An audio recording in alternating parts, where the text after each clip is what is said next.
Preparation is key, actually. I mean, there's two things I think will be useful to sort of talk to you about. It's about the run up, what can you do beforehand, and then maybe we can talk about the once we're in the deal process itself. How can we help you run it smoothly? But I think definitely in times like this, all those things you've said are absolutely what we experience in Camilla, where there's more caution in terms of the sorts of businesses that people are investing in, the deals that actually complete, and it's sort of it's got to be a financially sound business. Actually, I think those are the ones. Or we are starting to see distressed sales as well. So putting aside the sort of distressed sales that sadly there are more of. The deals that are going through are the ones that where the financials have good track record, where they're in profit now. Less of the sort of big tech deals pre-profit, when they've actually just got the bare bones. So I guess bear in mind that if that is if you're looking for an exit, make sure that you're comfortable with your financial story. But there's quite a lot more in terms of looking at preparing yourself and maximizing your value. So I think absolute key is identifying where your value sits. Is it with your people? If it is, are you properly incentivizing them? Do you have great contracts with them? Is it in your IP? Is the IP protected? Does it sit with the company rather than with your employees or with your contractors?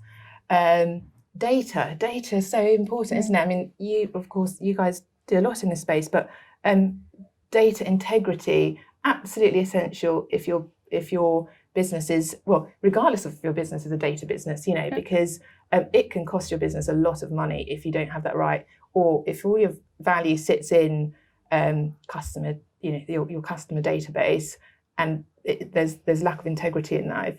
Then frankly, a buyer is going to come and kick the tires and say, okay, we're knocking off, 10 million of that valuation. So if that's where, basically all businesses are data businesses in some shape or form these days. So that is pretty critical.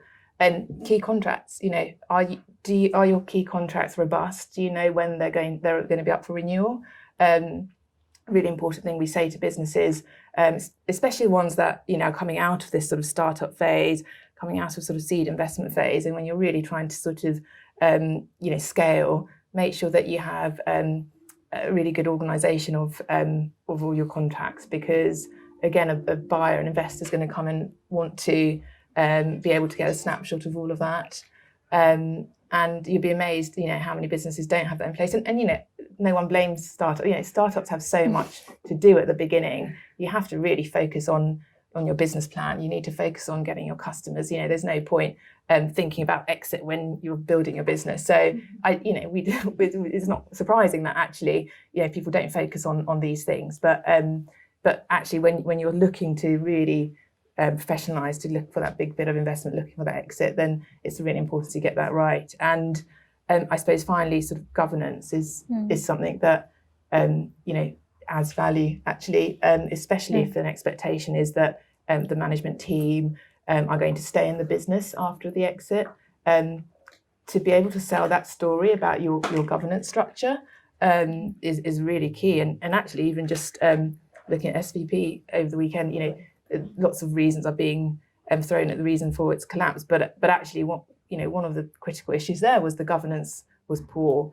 I think there was a long period where they didn't have a chief risk officer, and so just reflect on that, and just think, is there any tension? Is it the right decision makers?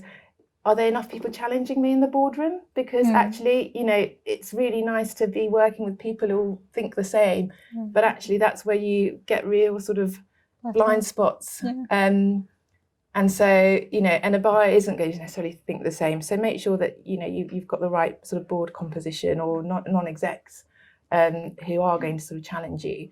So that's what I would say is around preparation. I mean, before we go on to sort of deal process, is there anything you want to add, Camilla, on that?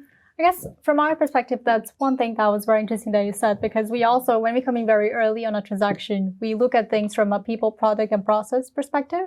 So it's, do you have the right people to put the right processes to impact your business? And nowadays, like you said, every business is a data business. And I think I would challenge everybody to think about what business is not tech business nowadays, right? Because even a hospital, if you have patients, there you go, you have their data, it's a tech business. If you have an old ERP, that's a liability. If you have one person who's your CTO or your head of tech or your CSO, and they are the only person that has access to the source code, there you go, huge liability, right? What happens if this person leaves?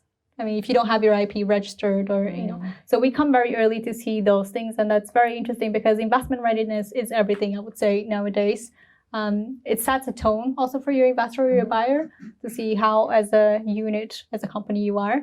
And then we're seeing now more than ever, thank God, we're seeing companies being more aware of that and being like, well, yeah, I can't just be there. I can't just do an elevator pitch and then think that they will just put money on my company. That's not how it works anymore, right? Or if I have a PowerPoint presentation and that's it, it's not enough. And to be fair, it's good that's not enough because businesses are not, paper houses. They need to sustain themselves in something, and tech nowadays is so important. I mean, we can talk a lot about cybersecurity or whatnot, but it's just so important in so many levels. So it's interesting that you said that you guys also, because we liaise a lot with law firms when we come into the DD at the same time.